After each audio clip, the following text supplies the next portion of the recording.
মানুষ নয়, একটি কাঠ কাঁদছিল। মসজিদ জুড়ে শোনা যাচ্ছিল তার কান্না।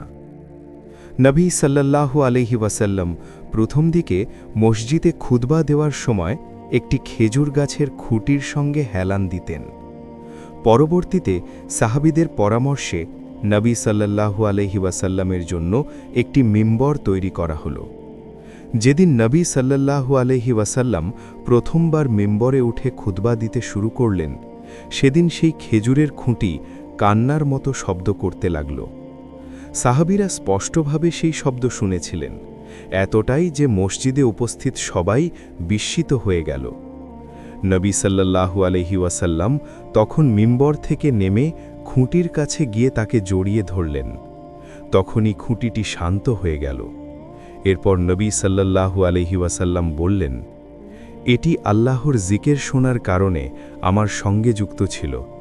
যখন তা থেকে বিচ্ছিন্ন করা হলো, তখনই এটি কেঁদে উঠল।